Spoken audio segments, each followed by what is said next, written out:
Hey, it's Jeremy Piven here, and you are watching the whole podcast.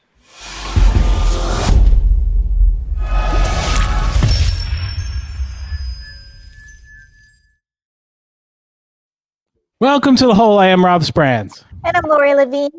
We are joined by director Billy Corben, who right now on HBO Max has a fantastic documentary called 537 Votes. And if that doesn't tip you off as to what it's about, it's about the 2000 election, which, you know what, at the time I wasn't sure if it was stolen or not, but after I watched it, I think it was. And we thought it'd be great to have Billy on to talk about it. And, thank you so much for joining us. I appreciate it. Well, thanks for inviting me. And Lori, thank you for recommending the documentary to Rob. I appreciate it. Well, I actually found you when I saw The U like a decade ago. And I was like, this guy, how he brings in, like Two Live Crew and the Cosby Show, like all this different stuff to come in for the University of Miami's football team and how they recruit. So when I saw you put out 537, I was like, I have to watch this and I have to share this with Rob right away. Yeah, because so here's the poster for it. One of the things that in watching this that I'm so impressed with is, and it's got to be difficult to pull this off, but at no point do you use any narration whatsoever. And, a lot of documentaries, I won't say they lean on it, but these similar types do use, if the filmmaker himself will come in and start narrating everything, but you use only the news clippings and only the words of the people that you interview to build that narrative. That's got to be 10 times harder. You have no crutch that you can use.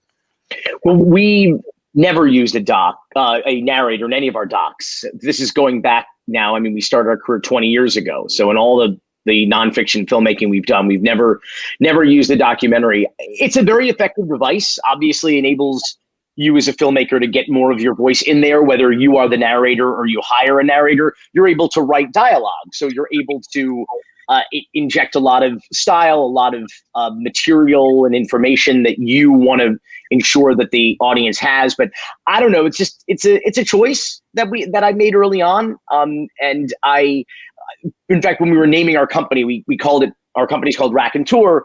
But one of the other possible production company names was First Person Productions, because it's all about I and we, not they and he. Like, when you hear a story, you want to hear it right from the horse's mouth, and that's really the secret to documentary filmmaking. It's arguably the secret to life, is access. So getting access to interesting people and people who can help you tell your story firsthand. And so that's always what we've done, from whether it's Raw Deal, A Question of Consent, Cocaine Cowboys, The U, none of them have had narrators at all. And it is challenging, but I will tell you, with 537 votes, a little bit less challenging, because you can imagine there was so much footage. There was so much archive footage, so much news coverage. I mean, it was wall-to-wall saturation coverage on, that year in Miami-Dade, which is really what the documentary is. It's a year in the life of Miami-Dade County from November of 99 to December of 2000, which, sorry to burst anyone's bubble, but the 2000 presidential election didn't end till like December 12th,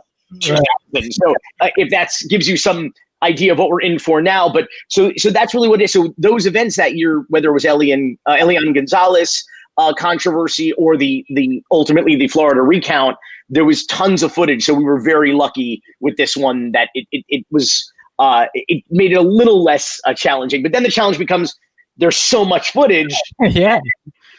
We have this much time in the movie, and then like this much time to make the movie, and this much footage to watch, and try to incorporate that to stitch together the story and the narrative we want to tell.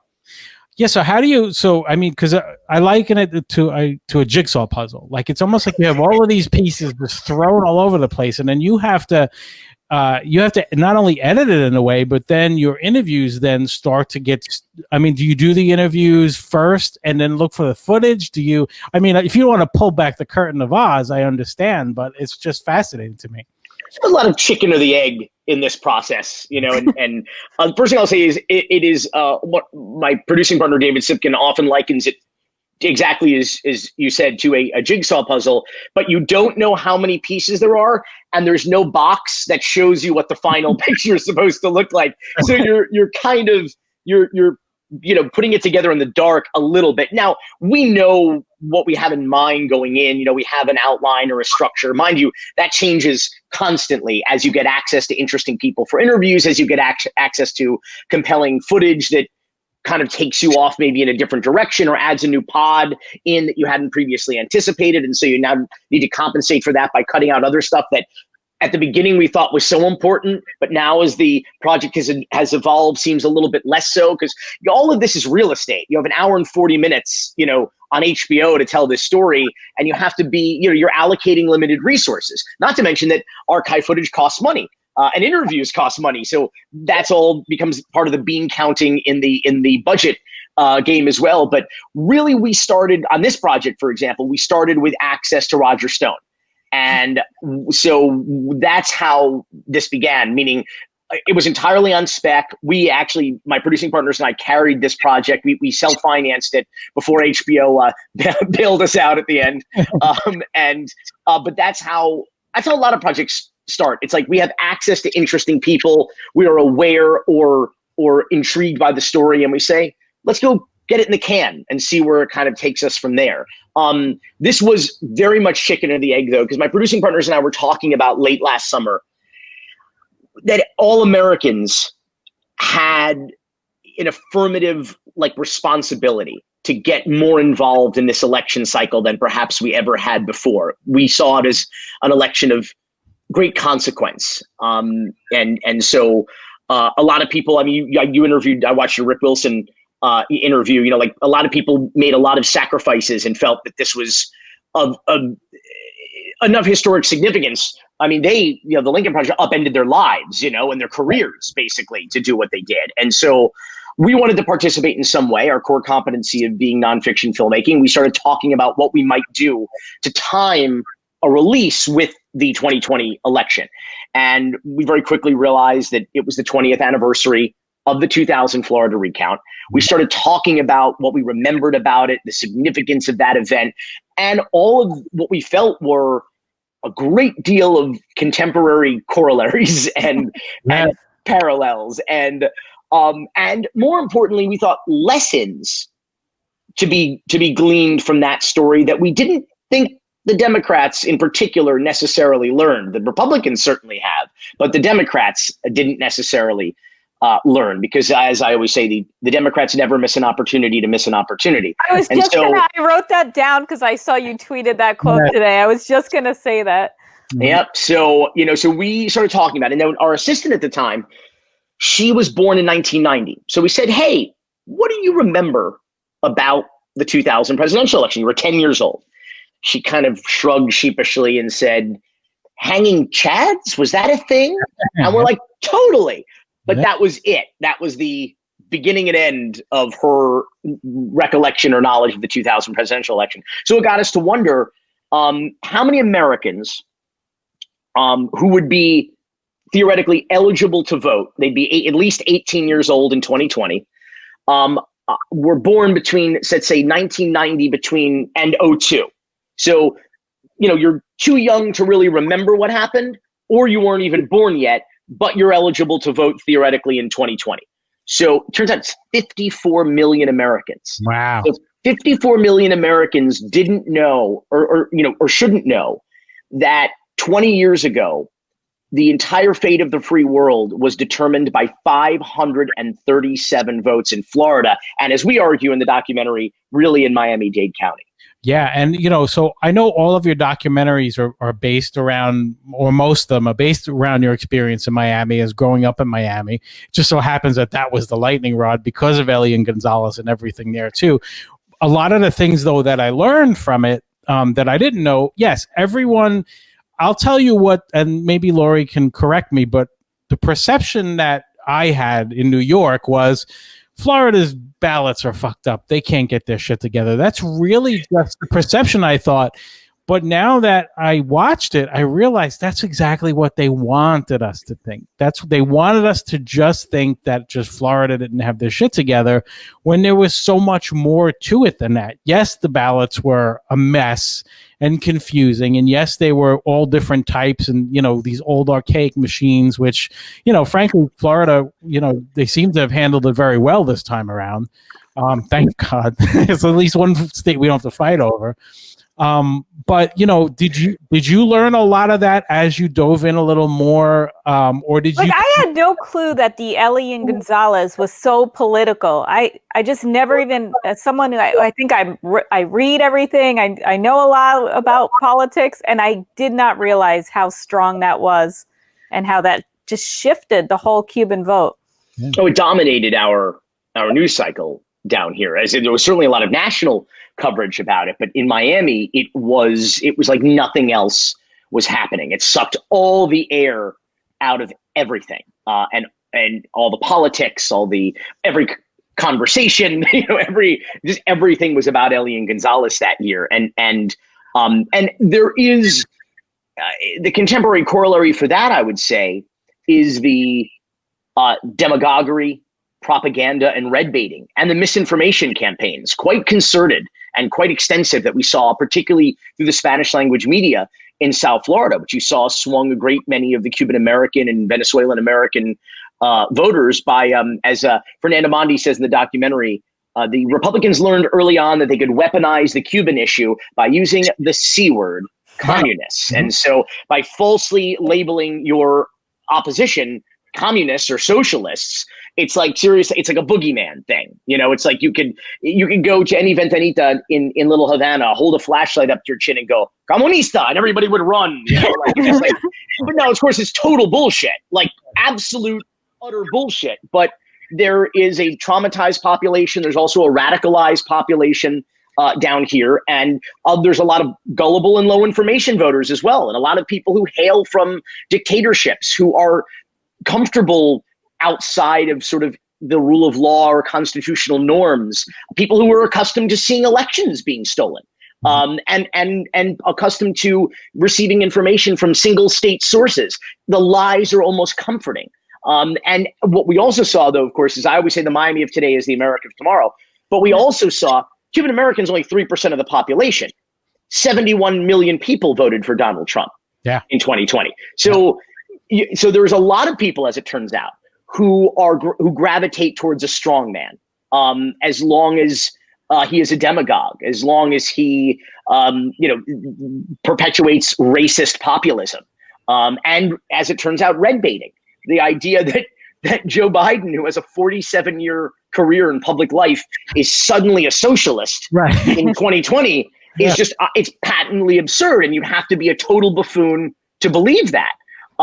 But it works. That kind of demagoguery works. And that's what it's what we saw in 2000. Now, they had a real issue there. They had Elian to kind of, that really traumatizing picture of Elian in the closet, with the INS guy with the rifle. And, they were able to campaign on that and declare voto castigo, the revenge vote against Al Gore and the Democrats, as basically their revenge for what happened with Elian Gonzalez. The problem is the perception in the Cuban American community about what the Elian Gonzalez case was all about versus the rest of Miami and the rest of the country are completely lopsided. The polling was completely was the inverse, in terms of the percentage of Cuban Americans in Miami who believed that Elian should stay in Miami or in the United States rather than being returned to his closest living relative, who was his father in Cuba, who was willing and able. And of course, our laws said that he belonged with his father. And at some point, it became a kidnapping. And the Miami relatives were able to negotiate directly with the Attorney General of the United States. I want you imagine that happening with a Haitian American family. Right. Yeah, you can't imagine it happening because it would never fucking happen. Right. Okay. You dropped that Dave Chappelle joke in there, which I won't ruin for the people who see it, but that's exactly what he hit on. But you talk about the parallels between then and now. Didn't the same thing happen in Miami-Dade again, where there was a lot of communist disinformation that was spread? Because Joe Biden, as well as he did with the Latino vote, did not do well with the Cuban Americans in Miami-Dade. Yeah, see, Miami-Dade is the biggest and bluest county in Florida, but it's you don't get any. We don't have any electors here. You don't get any electoral college votes by winning Miami-Dade County. You have to win the state of Florida, and in order to do that, you need to compensate for the deficit of the other red counties in Florida by not only winning Miami-Dade, but winning it by a significant enough margin to compensate for that deficit I was talking about. So Biden did not do that this time. Hillary Clinton came a little bit closer in the Cuban American community. But listen, look at 2000. So in 2000, actually, we'll go back even further. 1996, Bill Clinton, on top of the ticket with Al Gore, got between 35 and 40% of the Cuban American vote and won. The 4 years later, in 2000, Al Gore and Joe Lieberman got between 12 and 18% of Cuban American votes, more than half, and lost the state of Florida and lost the presidency. So Bob Dole lost it by 537 votes. So George W. Bush in 2000 got 50,000 more Cuban American votes than Bob Dole, the Republican nominee in 96, received. He only needed 537, but he got 50,000 more. So that's why when we say in the documentary that the election was lost in many places, but it was stolen in Miami, that's what we mean. Because, Al Gore lost Tennessee, which was his home state. There was the butterfly ballot issue in Palm Beach that we addressed. There was certainly Ralph Nader siphoning votes off. There was other counties where there was Florida fuckery as well. The Buchanan issue. Jews for Buchanan was the name of the book that they wrote about it. That was the butterfly ballot confusion, the double votes, the people wanting to revote in Palm Beach County. The thing it was, though, in Palm Beach County, that ballot, which was absolutely confusing and is now illegal, by the way. This is why the elections go better in Florida now than they used to, because we have PTSD from 2000. Right. And the legislature, to their credit, and the individual counties, the elections divisions, made a concerted effort immediately after 2000 to clean up this mess, both legally, both in terms of logistics, of uniform technologies, of no more Vote-O-Matic. I mean, the year was 2000. We were using 1960s IBM technology called the Vote-O-Matic. Like, they bought it on the fucking, in Atlantic City on the boardwalk, okay? Like, it slices, it dices, it chads. Like, what the fuck is the Vote-O-Matic, for Christ's sake? Like, but I feel like it sounds like the Bassomatic from SNL. Remember the Bassomatic? I mean, Jesus Christ. So, But so Florida got a lot better, but in those days, I mean, obviously it was we were a mess. But here's the thing: in Palm Beach, talking about that butterfly ballot, I wanted to mention this, that both parties in the county, the Palm Beach Democrats, the Palm Beach Republicans, had seen the ballot. They had approved the ballot. People went in.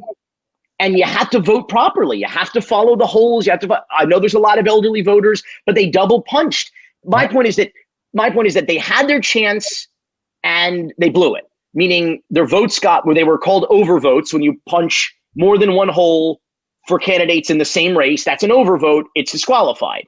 And my point, though, is that their votes, they got to vote, and their votes were theoretically counted. If they were double punched, they were thrown out, but them's the rules, meaning that those people were not disenfranchised, is my point. Right. Miami-Dade and throughout other counties, there were these undervotes. And an undervote is a ballot where there is not a vote reflected in a particular race. Not uncommon, by the way, for people to go and vote, particularly in a presidential election, for on top of the ballot, and I don't know who these city councilmen are, these commissioners are, or I don't know every single referendum issue. Yeah, it's very common to undervote or to not vote in certain races where I don't know who these judges are, whatever it may be. So very uncommon.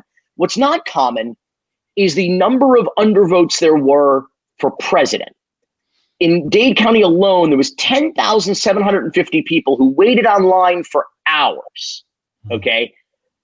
Not to vote for their yokel commissioner, okay? Then obviously, you're waiting to vote for the presidency of the United States. So, and they didn't. And that's probably because of the issues that people might remember of the dimpled chads, the pregnant chads, because they didn't completely pierce through the perforated chad and separate it, so the computer couldn't read it. And so that was counted as an undervote. So then they needed to do a hand recount to determine the intent of the voter, to see if they can look at this Votomatic voting ballot card and see if, you can see the chad is sort of dangling.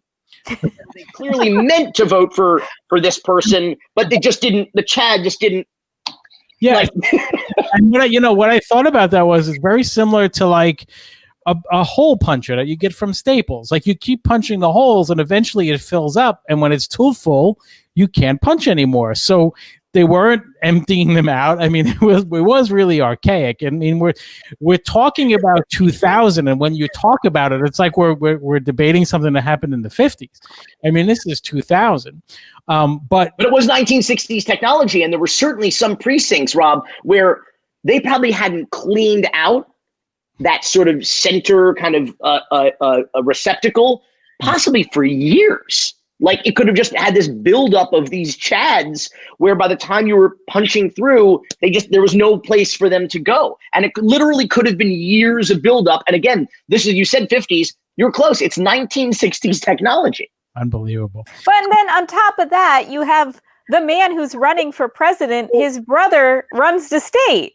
Mm-hmm. I mean, this is kind of like when Stacey Abrams ran for governor and Brian Kemp runs the elections. Like, it's awfully convenient and coincidental, isn't it? Yeah. This is sort of how, why we fashioned the documentary as a heist movie, just in terms of pacing, of style, of music. Because the idea, I'm not a conspiracy theorist. But I do like to connect dots. So we can make better sense of things, because there are certain people and incidents that are connected that may not be intentionally connected, but there are certain domino effects that take place. I call this a conspiracy of convenience. Right. It's not a conspiracy in which all the co-conspirators gather in a dark, smoky, room, like a rogues gallery, and have some sort of, listen, you're going to do this, and then I'm going to do this, and that's not how it works. It's a conspiracy of convenience where all of the people are in place. They're just in their positions of power. And in the case of Florida, the Republicans have gerrymandered a near permanent majority, despite the fact that registrations of Democrats by six figures. I should say there are more Democrats registered in the state of Florida than Republicans by six figures. But it doesn't matter. They have this sort of permanent stranglehold on power. And the Democrats have been virtually irrelevant in Florida since 1999, when Jeb Bush was first elected. But you have all these people in power. And then when something extraordinary happens, like this Florida recount, where the fate of the free world was all in Florida's hands, everybody knows which side their bread's buttered on. And so everybody just starts to behave in a way that they're not conspiring directly with each other, but everybody knows what their role in this plot, in this informal plot is. And that's what happens here. Everybody... It's starting to happen now. Yeah, this is what we're seeing right now with Trump and Pompeo and the rest of them. Yeah. Everybody at the local level too. This is one of, I think, the really important messages about 537 votes is that you not only have to vote and, of course, possibly fight to have your vote counted, but you have to vote in more than just presidential elections. You have to know about these down ballot races. You have to know about off-year races. You have to know about midterm races. You have to know about local referendums and local races, because all elections are local. They're run by counties, okay? They're run by local officials, elected, appointed by elected officials. So there's a lot of partisanship in these positions. And so you need to pay attention, because by the time an election rolls around, the people are already in place who are going to be dealing with the logistics of it. And that's what we're seeing now. It's not just, the Secretary of State of the United States. It's the Secretary of State of Georgia. It's the mayor of a given county or town where the counting is taking place. It's local city council people and state representatives who have an outsized influence in national elections because they're all local and then ultimately certified by the state. And bringing it back around to 2000, the Secretary of State in Florida, Catherine Harris, who was responsible for counting the votes, certifying the vote. She was the co-chair of the George W. Bush campaign in the state of Florida.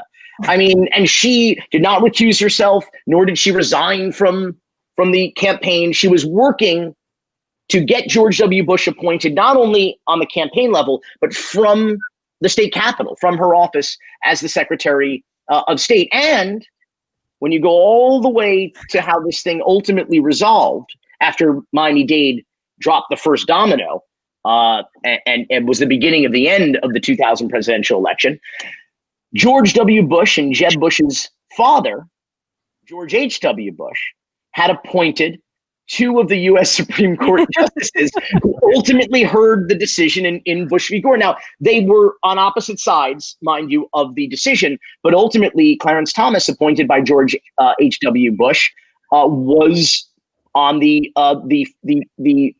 deciding, the 5-4. He was amongst the five, amongst the majority in the 5-4 decision that ultimately ended the recount in Florida and handed the presidency to George W. Bush. Yeah, so this starts to bring me to all of these parallels. And, it's weird how I will say that I felt a lot more comfortable before I watched 537 than I did after. I mean, we all knew that anybody with, half a brain knew he's not just going to accept this. He's not going to be gracious. He's going to handle it like a petulant child, and so be it. But there is one very common thread from yours and now, and it's a common person, which is, again, here's Roger Stone. Okay, so here's a person that we know has the president's ear, and Roger Stone, I know at one point is, some people say he's full of shit, which frankly I could believe that too. And he does claim to play a major part in it. So, the behavior and the way that I'm wondering how much influence he has in this decision. In not I know there's a big machine behind this whole thing, but you've got to think that he's got to have said to him at one point, "We did it once, we can do it again," or something like that. Like when I saw that Roger Stone was involved, then I was like, "Fuck!" Like whatever confidence I had, and this kind of goes back where when you're watching it, and you see the election results come in, and you're just like, he's got to accept it. Look, like Biden's giving a speech, your world leaders are congratulating him. He's got to accept it. There's no way around this. And then I start thinking about 537 again, and I'm like, you know what? It's again, maybe it's not 537 votes only, but there's wheels in motion already from every gear that you mentioned. Do you think it's going to be possible for him to stage something to get this pulled and stolen? Oh, it's certainly possible. I mean, it happened in 2000, and so far, Donald Trump has been pretty successful in all kinds of things that nobody thought were possible in this country or for a president. And more disturbingly, his party has gone along with it. All that is necessary for evil to flourish is good men and women do nothing. Right. And they've done worse than nothing. They have been complicit. They have been Vichy America traitors. They saw which side their bread is buttered on, and they have decided that that the Donald Trump hill is the one they're going to die on. And they're probably not going to die on it. I mean, what happens if he just doesn't go anywhere? What happens? What are the Democrats going to do about it? If you watch 537 votes or you look at the last 4 years of American history, not a goddamn thing. Right. They're just not. The Democrats are not a resistance party by nature. They're just like, listen, let's not heat up the rhetoric. Let's not cause any hazarai. Let's just, like even today, Biden just said like, oh, I don't think we need to take the issue of the transition to court. We don't have to take any legal action in terms of what the bureaucrats in the Trump administration is doing to stymie the efforts of the president-elect to facilitate the peaceful transition of power, to get access to classified information, to get access to to money that they need to start, doing background checks and preparing a new administration. And he said, "Oh, we don't need to," because they don't want to they don't want to bother the fascists. They don't want to. They just, and you can't tiptoe gingerly. The cover of the comic book wasn't Captain America being nice to Hitler, okay, being nice to the fascists. It's him punching him in the fucking face. Okay, right. That's why. Okay, so the Democrats never miss an opportunity to miss an opportunity. So it's very easy to see how it will happen, because the Democrats are gonna fold, is what they're gonna do. It's what they always do. It's just like Trump hasn't even been to a national security meeting since October 1st, the last time it was on his calendar.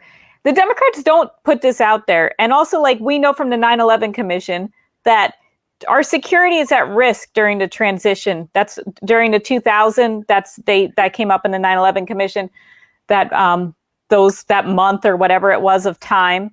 So it's like he's putting us at such risk, and the Democrats just like, he'll come around. Oh, Lori, Lori, he has a very good brain, and he knows more than the generals and the intel. What does he need these briefings for? Right. When he knows what's going on. I mean, this is what we're dealing with, and I don't see where, like you said, Rob, anybody paying a modicum of attention the last 4 years knew that he wasn't just going to go concede and go away. So the question is, what is the plan that the Democrats have? The Democrats keep waiting for cooler heads to prevail and for the Republicans to say something. And you don't even have any Republicans really publicly congratulating the president-elect who won the election. Right. Let's just say he won the election. What comes from here is strictly a formality. Every other president before, with the exception of Al Gore, because there was severe irregularities, as we all now know, in Florida, that had to be addressed and litigated. More margin that it would have, either side would have been in their rights to ask for a recount when it's 500. If the president is somehow able to steal or reverse or exclude 2 states, Joe Biden's still the president-elect. He still has 270 or more electoral college votes. There's no way legitimately around this. I've said this for quite some time. Trump has no legitimate path to victory. But what does that mean? Right. You meaning he has no legitimate path to victory, but he's had no legitimate path to a lot of things that he's gotten away with really his whole life, if you think about it. But that is white male privilege, and it's and white billionaire privilege, male billionaire privilege at its finest is the life that the blessed life that he is led. But I think that it is not a coincidence that not 1, not 2, but 3 current Supreme Court justices, including the Chief Justice, all worked for the Republicans as attorneys on the Bush v. Gore case in the Florida recount. Yeah. So that's not a coincidence. Right. Everybody's sort of in their place to do their part. I don't know if it's ever going to get to the Supremes. I don't know that that's how this is going to shake out. But I will tell you a rarely reported fact about 2000. It's not even in our documentary. It's what the Democrats refer to as the doomsday scenario, or the nuclear option. And what happened in Florida was Article 2 of the Constitution talks about how the state legislatures have the authority to appoint electors as they see fit in the election process, in the presidential election. And some people take that to mean that state legislatures have absolute power and authority on how they do that. And what happened in Florida was the House took up and passed a resolution appointing a George W. Bush slate of electors while the recount was ongoing. Wow. So, and then the next thing it had to do was go to the Senate, the state Senate, and the mechanism that they used was some sort of it was a resolution that the governor wouldn't have to sign. So they managed to leave Jeb Bush out of it, so it wouldn't have the optics of Jeb Bush having stolen the election for his brother. So it sat at the Senate for a while because both of these houses of the state legislature are Republican controlled, and then and now, and the Senate, the president of the Senate just sat on it, waiting, hoping that he had these weird ideas back in 2000 about constitutional norms and rule of law, antiquated shit, And he wanted the courts to bail him out. He was hoping the Supreme Court would deal with it so that he didn't have to kind of do this very undemocratic thing, and not necessarily at that point reverse the will of the popular vote, but really decide a winner before the popular vote had really been finalized and certified. And the U.S. Supreme Court did, in fact, let him off the hook. But this is the concern, and has been the concern for months in states, swing states that have Republican legislatures. And I know I've been hearing about this and talking about this for months now. And now, of course, we're now starting to see people address that publicly and even infer on the Republican side that it might happen. I was so relieved that Florida, my theory, I said this on MSNBC last Sunday. I said, Florida is going to go to Trump early and then we'll be off the table. So we won't fuck this up. The question is how many other Floridas circa 2000 will there be around the state? I just don't think it's going to be Florida this time. And part of the reason is I thought if it was close and it was a problematic, I believe that Florida, the House and the Senate would have fallen over themselves to steal this election for Donald Trump. And we're in fact seeing Florida Governor Ron DeSantis has come out publicly and said that Republican legislatures in those swing states now should appoint a Trump slate of electors and reverse the will of the people and the voters. Could you imagine, though, the chaos? I understand this is what he thrives on. But could you imagine what would happen in any given state if, and I'm not talking about, let's take 537 out. Let's take Biden's 14,000 vote lead and 12,000 vote lead. And these are not minor. But it's part of me wonders, as there is now a larger fence currently being erected around the White House as we speak, a larger one that's already been put up. Part of me wonders if he wants the chaos so he can declare martial law and just say, I'm president and that's that. And everybody go fuck themselves. I don't see what reason we have to not believe that.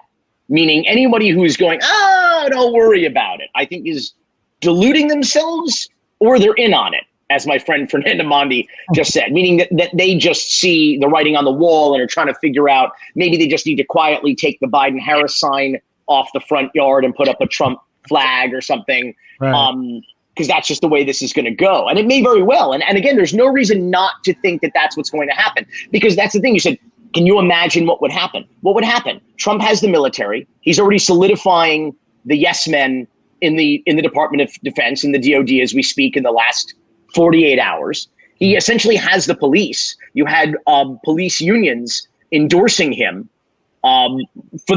Some unions who have never endorsed the president in their entire existence endorse this guy because he's a police state fascist, and they don't believe in accountability or transparency, police unions. Right. They don't. They just don't. So really, what's to stop him is the question. And at the moment, does anybody know what the House is doing? The House had a very clear mandate in 2018 to provide legitimate checks and balances. Right. And the fact that they are still attempting to preserve any kind of norms of their own, they should be exercising absolutely every power and authority that they have, including things they may, we don't normally do that, or we've never done that, but we haven't done that in 100 years, or they need to start realizing who and what they're dealing with here. Right. And that Mitch McConnell is not going to save them, and Lindsey Graham is not going to save them. Right. There's going to be better angels here on the Republican side of things. And I just don't understand. Again, they haven't learned the lesson of 2000. Brad Blakeman who was he was on the winning team in 2000. He was a Republican campaign operative for George W. Bush, who helped to organize the famous Brooks Brothers riot, which stopped the recount in Miami-Dade, which, as I said before, was the beginning of the end, the first domino that fell. After Miami-Dade's recount ended, it was inevitable. What occurred after that, all the way up to the Supreme Court, was inevitable. And both parties, or people on both sides of the aisle, agree with that assessment. But what Brad Lakeman said, he likens it to a three-legged stool. You had to win in the courts, you had to win in the canvassing board recount rooms, and you had to win in the streets. Mm-hmm. And Al Gore's campaign lacked that third leg, and thus his stool fell. He told his people, he told Jesse Jackson specifically, to stand down and not march in the streets. He was concerned with the Republicans out there that there would be violence and unrest, and as we are the greatest democracy in the world, well, didn't Al Gore concede like really quickly? He had to pull it back, but didn't he call George W. Bush? He called he should have. He called, but he was stopped right before he walked out. So yeah, so it's what we call in Miami arroz con mango. It's a clusterfuck. So it also means rice and mango, which is delicious, but it means in slang, in Cuban slang, it means clusterfuck. So and so election night, at the risk of spoiling the movie, but it's still a lot of fun to watch. I mean, fun in air quotes. It's a really stressful way, yeah. I knew the Titanic was sinking. It didn't take the excitement out of the movie, you know. The way near, far, wherever you are. So election night, and a lot of Republicans are trying to liken this to that, like, oh well, remember they called it for Gore. It's not exactly what happened. What happened was election night. They called the networks called Florida prematurely for Al Gore, mm-hmm. And a very short time later, they realized, well, that's not accurate. As the votes were being counted and coming in, it was clearly going the other way. And so they had to pull it back. So they called Florida and awarded the media awarded the electoral college votes to Al Gore and their little scoreboard, on screen. And then they go, our bad. We're putting it back in the too close to call column. The state went from blue to translucent again, to white, to neutral. And then a short time later, Fox News, George W. Bush's cousin, was working the decision desk at Fox News and decides 2 a.m.-ish or something the morning after, or late election night, that he's going to call Florida and the presidency for George W. Bush. And very shortly thereafter, all the other networks' decisions desks did the same. Yeah. And Al Gore, very shortly thereafter, again, votes still being counted. It already went from blue to too close to call to red. Al Gore, for some reason, calls George W. Bush, concedes. Everybody's preparing these late night concession speech for Al Gore in Nashville, a late night celebration at George W. Bush had campaign headquarters in Austin. And as Lori said, Al Gore's gone to this, the event where he's going to go on stage and publicly concede, and he never shows up. He doesn't come out on stage. And he calls back Bush and says, I'm taking my concession back. And the networks took Florida away from George W. Bush and put it back again in the too close to call column. So this is what happened all night long until the morning when you woke up the next morning. People are used to it now after this year, but there was no president, and Florida was still counting votes and trying to figure it out. And George W. Bush had a margin of 537 votes that was shrinking for the most part, was shrinking as the votes continued to be counted. And it was getting to treacherous territory for George W. Bush, because he came out and said, we won. He started to put together a cabinet. He started to get down to the business of governing. And then that put Gore and the Democrats immediately on the defensive. So that enabled the Republicans to start spinning. Well, look, they're stealing the election. We're ahead by 500 votes, or at some point it was 154 votes. That was the margin in Florida, 154 votes. We're still ahead, and so they're trying to steal it away from us. They needed to stop the counting in Miami-Dade, because the more they counted, the narrower the margin was getting. And if Gore ever took the lead, they knew that would completely change. It would swing the PR pendulum. And that was a prospect that they could not risk.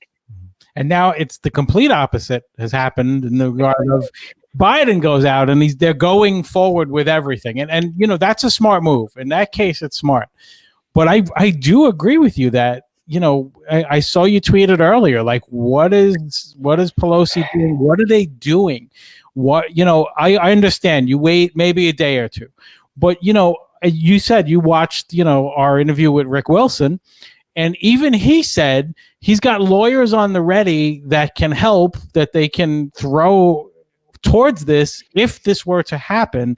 How could they not have some kind of immediate contingency plan ready, knowing who you're dealing with? How is this possible that this is happening again? They're scared of their own shadow. They don't want to be perceived as the aggressors. They don't want to rock the boat. Again, forget 2000. They haven't learned anything from the last 4 years. If you are in a debate or in an argument with someone and you're on the floor and they have one foot on your throat and the other foot they're kicking you repeatedly in the stomach, and you're down there waving the Constitution around, you're losing that argument. Right. Is what's happening. And that's what's happened. That's what happened in 2000. That's what's happened the last 4 years. And that's, I believe, what's happening right now. Yeah. So, I mean, it's they don't get dirty. They're afraid to get dirty. You're absolutely right. I'm trying to remain a little calm, but you know, as each day goes by, and today, Mike Pompeo, they asked him if there was going to be a transition of power, and peaceful transition. Well, and will the delay happen? And he said there will be a transition to the second Trump. Which I don't even understand. It wouldn't be a transition if it's still Trump. I know. Although this is like Make America Great Again. I will, but it's you again. Yeah. It means it was pretty shitty over the last 4 years as well. I don't get it. I will say this, though. I did watch the entire clip, and he said that sentence as the soundbite for Daddy, and then kind of, you know, buttered it smooth. But clearly, why would the Secretary of State ever fucking say a sentence like that? Why would, you know, Rick DeSantis, I've had my problems with Rick DeSantis, you know, since the start of COVID. Like, I can only imagine as somebody who lives in Florida, like, how much you must despise. No, I think when he ran for governor, those were the worst ads I've ever seen with his family loving Trump. I don't know how you watch TV down there. It's just I don't really care what you call him. We call him Death Santis down here since COVID. But his name's Ron DeSantis. You're conflating him with Rick Scott, our former governor, current senator, and a Medicare fraudster, one of the largest Medicare fraudsters in the history of the country, who has now bought 3 consecutive elections, 2 terms as governor, and now a U.S. senator, using the money that he stole, that he defrauded the federal government, the taxpayers, Medicare, as a Medicare fraudster, one of the largest in history. And so MAGA and Magatov, really, to Rick Scott. But yeah, Lori is talking about the ads, the gubernatorial race in 2018, where he used his children as props in the ad, where he was like reading his baby from Donald Trump's like The Art of the Deal book, and then was with his other like toddler was building a wall with like blocks. Like this is how we build. And his wife comes in and she's like, "Oh my God!" It's to borrow a term, it's deplorable. And Gwen Graham, who ran unsuccessfully in the Democratic primary for governor in 2018, she is the daughter of the great former Senator Bob Graham. and who was a Democrat, but beloved on both sides of the aisle for decades. And I remember her because she obviously grew up in a political family, as she and her siblings did, and now her children and Senator Graham's grandchildren. But she just found so crass, so gross the use of the children, in that they can't consent to that kind of to participate in what is tantamount to hate speech. They didn't make that decision, and they're going to have to grow up at some point and experience the scorn of their peers as a result of that. I just, it's a particularly myopic and grossly, nakedly ambitious thing to do, and Gwen Graham's right. I agree with her. Yeah. So what's next in your eyes? What do you think? Where do you think this plays out? Where do you think, the one thing that I've been feeling somewhat better about, and not specifically to the election, but it does seem that these people so far, Kavanaugh and Gorsuch, once he appointed them, they don't need him anymore, and they are ruling against him quite a bit. But there's only one ruling that actually. I think we only have Kavanaugh once, so we'll see. That's true. Although even today with the Affordable Care Act, like they weren't, I'm afraid they're doing a Susan Collins where they say one thing and then they're going to judge another way. But Billy, how do you think this plays out? Do you think we see Joe Biden in January, or we don't? Well, first of all, what I would say is it's very difficult to read the tea leaves in terms of how the justices question attorneys during oral arguments and how that shakes out in the decisions. Mm-hmm. Meaning that, like, just because a justice is interrogating a lawyer pretty hard, or doesn't seem particularly compelled by one argument, that doesn't mean that they're going to vote against or decide against that side. It might mean they don't decide based on that particular constitutional argument or issue, but it's very, and court watchers have been doing it for a very long time, trying to say, like, well, they were grilled by this justice and it can be very deceiving. So I would warn against that. Now, especially with new justices, where you don't know what their style of questioning necessarily is and what it may or may not indicate. So I don't know. I mean, I think Obamacare is way up in the air. And during a pandemic, the prospect of tens of millions of Americans losing their health care. But don't worry, Trump is 2 weeks away from introducing his new 2 weeks. And Billy, it's going to be better than any healthcare plan in history. Beautiful. Healthcare. It's going to be the most beautiful healthcare plan you've ever seen. If you have tumors, you're going to wake up. They're just going to be gone. It's going to be that. It's just hang on. What's the hand motion? Right. They're gonna magically. I used to speak sign language when I was a kid. I don't think that was really whatever that little move that he did. It's going to magically disappear. Whatever he did. But I'm hard pressed to predict what's going to happen.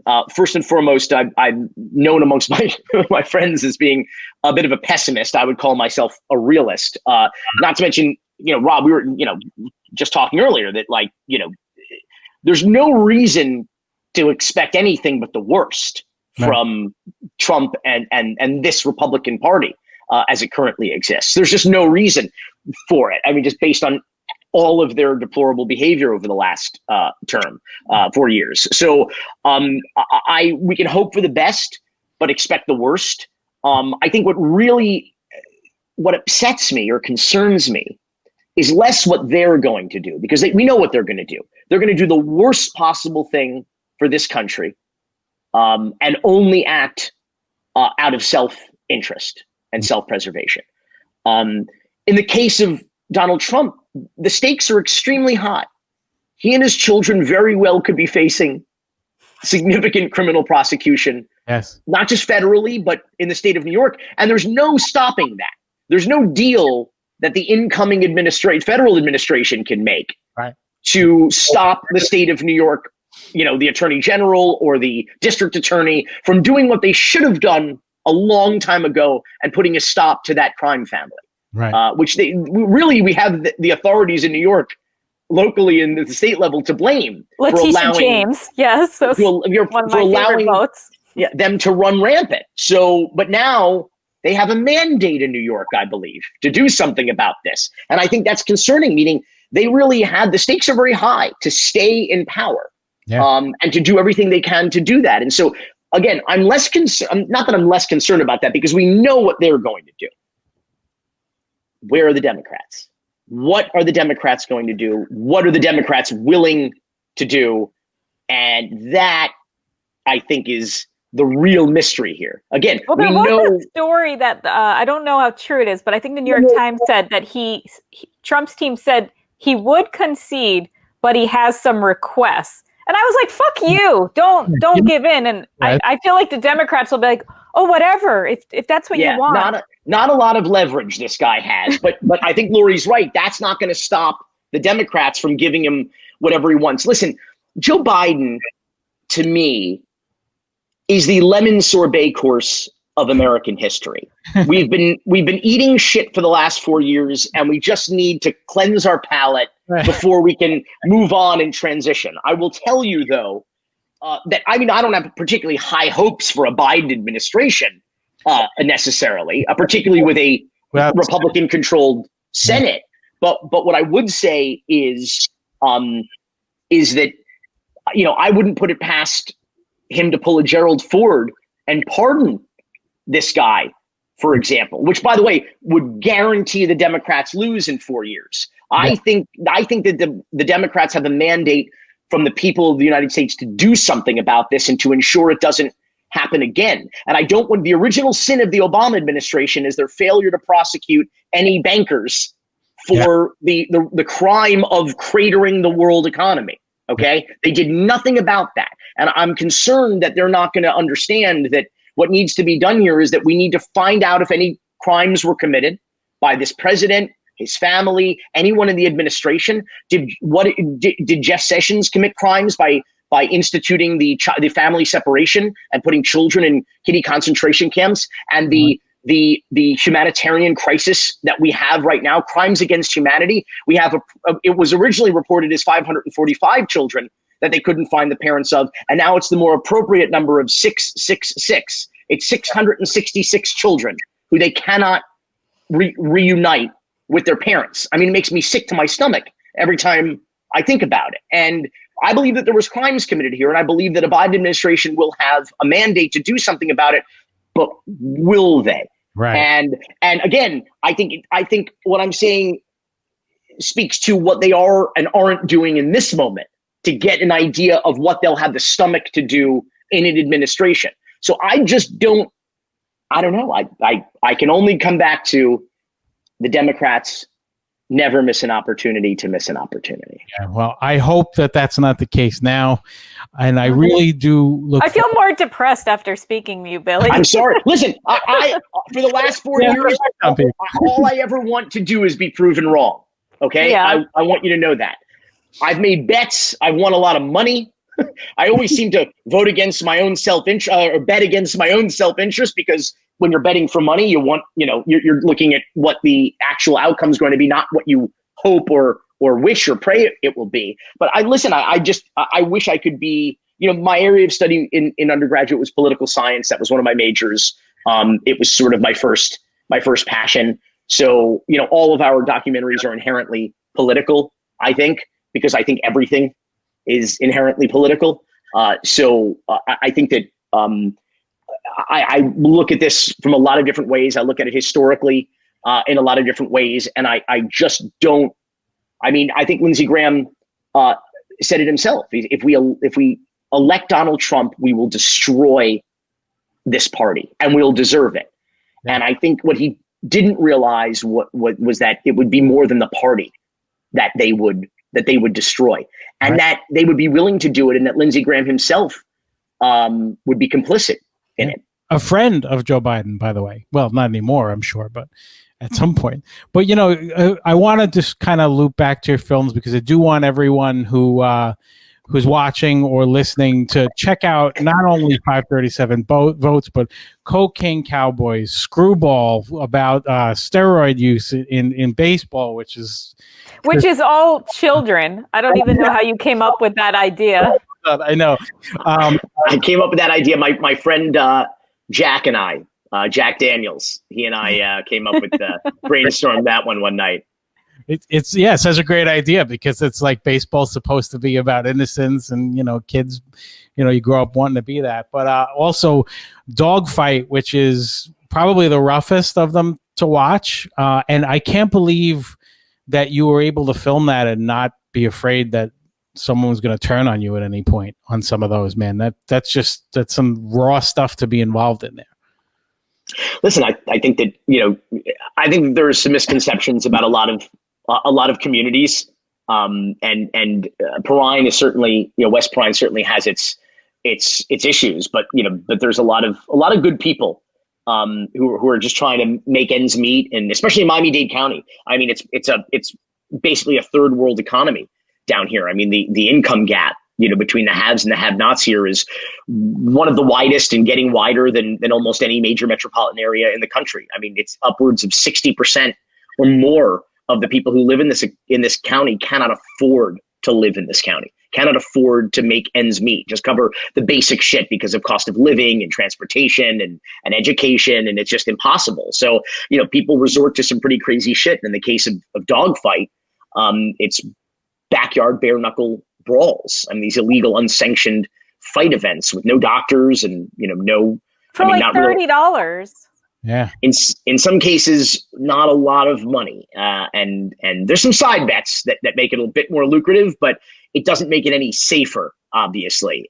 But a lot of these, the men and even the women who participate are themselves convicted felons. So they've essentially been sort of thrust outside of legal society, because when you walk into a job interview and you have to check that box that you were convicted of a crime and then have to elaborate about it, if there's some other person who doesn't check that box who's applying for the same gig, odds are you're not going to get that second chance. And so a lot of people have to resort to extraordinary things. And that's the thing about Miami-Dade. People think of Miami and they think of like 10 blocks of Ocean Drive between 5th and 15th Street, where all the beautiful old deco hotels are and everything. But Miami-Dade is a very large and sprawling county with 34 different municipalities and different fiefdoms and different political crime families, and it's like Game of Thrones in paradise with iguanas instead of dragons. Like that's Miami, and so there's a lot of corners, dark corners that are worth shining a light on, and that's what we did with Dogfight. No, I lived in Florida, and I learned about Liberty City and Overtown from you. I don't think anyone who doesn't go there even knows that area exists.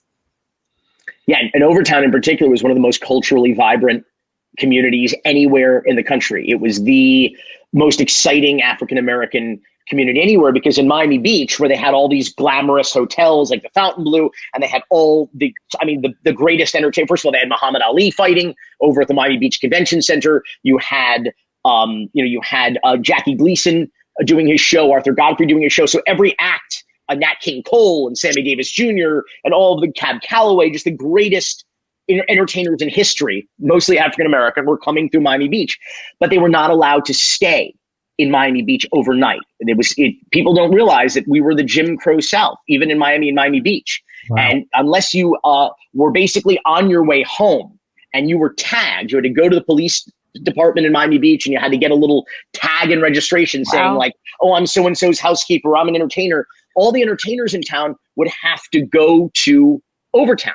And so what happened was you had the after parties to end all after parties, because you had the greatest fucking entertainers in the history of the world all staying at motels in Overtown. So you had the most incredible nightclub scene and just after hours clubs and theaters, the Lyric Theater, and just it was an extraordinary thing. And the apocryphal tale, I don't know if it's apocryphal, but it's a great tale.